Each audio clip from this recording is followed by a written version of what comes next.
complainant in terms of in the file, whether it's by email, you have to print that copy and put it in the file.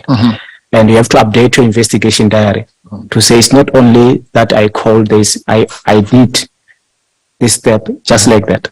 So it's something that is regulated, and there is evidence that you have done those steps. Right. And the critical thing is that you write those dates. Yes. No, thank you very much. And when you go to dashboard, let's assume now I've done those things. I've put all 10 or 15 timelines in my own investigation plan. And now I go to dashboard. Yeah. What happens? If you go to dashboard, maybe it is just a reporting exercise to say where I am. This is how far I am. And if you follow your investigation plan, there is no dispute, there is no discussion. It's a matter of goodbye, then you go. But if you have not, then that's where there'll be much explaining now. Then the whole management will be irritated to say, how did you meet your deadlines? So sometimes you find that there is an investigation plan. I'm talking through experience, myself also being part of it. There is an investigation plan, but you did not follow it. So when you get to dashboard, you will be asked, where are you in terms of your investigation plan? Then you are not near. You start mumbling and stumbling there. Then of course, management won't take it light. Yeah. So it's one of those things. Yes. Okay. Well, you talk about your personal experience. Have you also been caught out now and again if you didn't follow your investigation plan, or are you always perfect? Yeah. No, I was caught out. Yeah. I was caught out on occasions. Yeah. Thank you. All right. Okay. Now, all right, then that's clear. Now, let's forget about that. It's clear that those timelines in the investigation plan are self-imposed. Yeah. Let's now look at a different scenario. Now you've missed your deadline, or you've been caught out, as you say. And then how are the new timelines? Because we can't stick to the investigation plan. If you've missed it, you've missed it. How are the necessary adjustments made so that there's a new series of deadlines? From my own experience, if I see that I'm going to miss the deadlines, I'll engage the supervisor. Sometimes we'll prepare a memo to the public protector as the head of the dashboard to say, steps 1, 2, 3, 4, 5 are not going to be complied with. We're asking for an extension, because remember, if it is a 12 months and you have missed certain steps, now it's going to go 26, 27. So we will prepare a memo to that effect.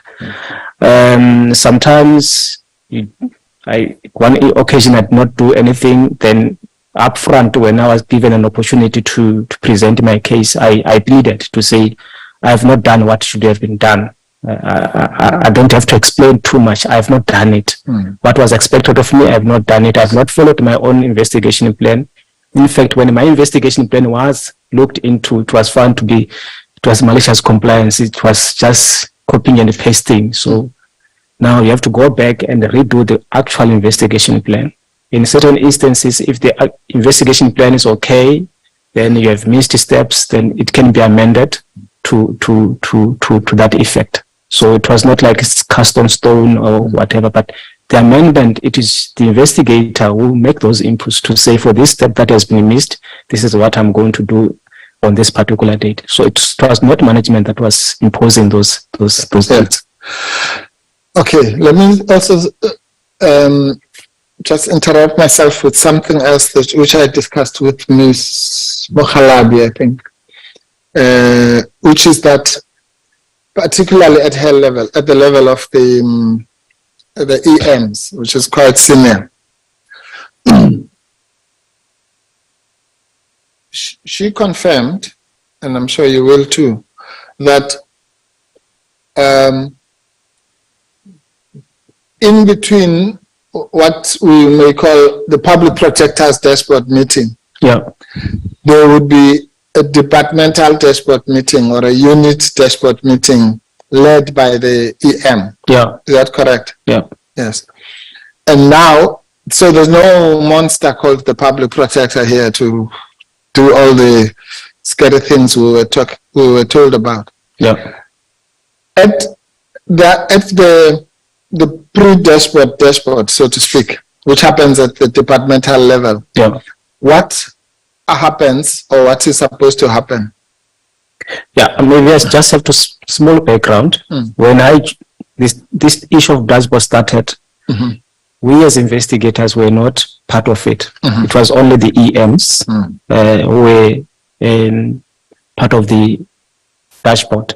And I can recall they will give us feedback from the Public Protector. It was the Public Protector is not happy, we are falling behind. And I think it's also minuted that I requested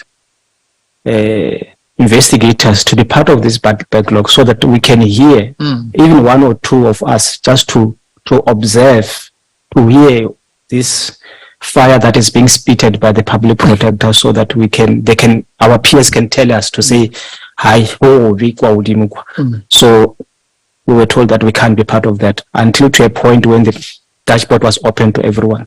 So that is the background. So every unit have got its own dashboard, which feeds into the main dashboard of the Public Protector. So if you have missed things in your own unit, it's expected that it should also be reflected in the Public Protector's dashboard. So every unit has its own dashboard. In Western Cape, it's a unit on its own. I have my own dashboard, which feeds to the coastal dashboard, which feeds to the Public Protector's dashboard. So there is no way that there was only the Public Protector's dashboard. So it was a bottom-up approach, sort of. It was not a down one. So even those days, they are coming from the bottom going up. Very good. In other words, then, if you want to avoid problems, I'm putting it in everyday language. Would you be able, in other words, you can weed out some of the problems in your own dashboard before you go to the big one? Correct. Yeah, because it is the same caseload that the Public Protector will be looking into to say, on this particular date, this is what we resolved. What has happened today? Because it was not something that was happening every day. It was maybe monthly or fortnightly. So whatever resolution was taken from the Public Protector's dashboard, it is informed by what we have committed to do. Good. Thank you. I think that's clear enough. Now, I think you've covered the next topic, which was about you somewhere in your statement you talk about this idea of it being problematic, or shall we say, of flashlighting or forewarning if it looks like you're going to meet your deadline. Now, so let's assume some people would follow your route, and then others would reveal the problems at the dashboard meeting itself. Which of those two do you think is preferable for the sake of progress? Conscientizing management that you have not achieved, or you are encountering stumbling blocks you may not achieve or before time, is better than just getting there and surprise, because there will be expectations that maybe we're signing off this thing end of week, then you are saying I have not done it. Surely a reasonable manager or reasonable leader will get irritated.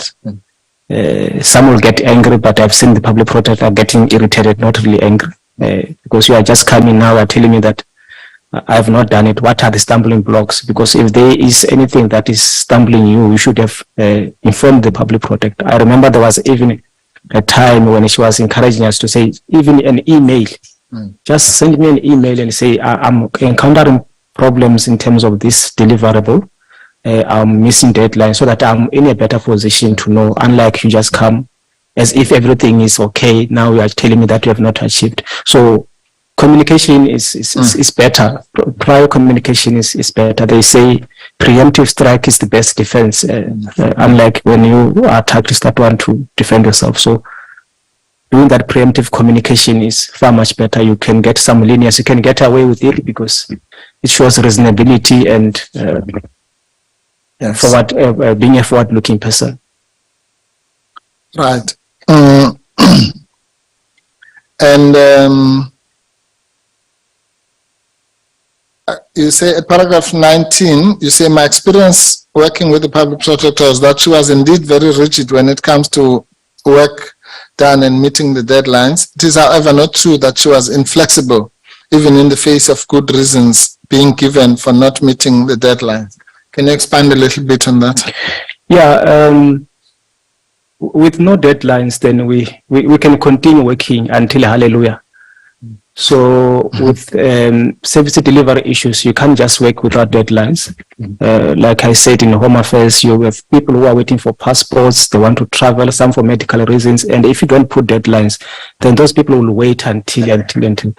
So she's one person when there are deadlines, they need to be respected. In particular, when you do your own deadlines, if you miss your own deadlines, then to assist you to have a deadline, then you miss it again, then really it irritates because you need to have closure on that particular issue. You need to deliver on that particular issue. But it doesn't mean that she was custom looking the date only. She was amenable to flexibility. Of course, you have to motivate, you have to pre-communicate. Like I said before, to say you can't get there and want to ask for an extension on something that you have been lying on your table for the past 2 weeks, 3 weeks. So she was amenable for for twisting her arm there and there based on the circumstances and the reasons that you advance. Sometimes you advance very powerful reasons, then she does not agree. And in fact, she will say, go to this one and this one, they will assist you to finalize this matter. So we need it by this particular day. I remember I also fallen into that a painful exercise. I was about to close a matter, then I was told, no, you can't close it. Go back, Zibane and Zibane assist in finalizing this matter, because it was one of those matters where another institution is investigating. Then I said, SIU is investigating, we are closing. But that is not what I was informed to do. It's not even in my investigation diary. So, yeah.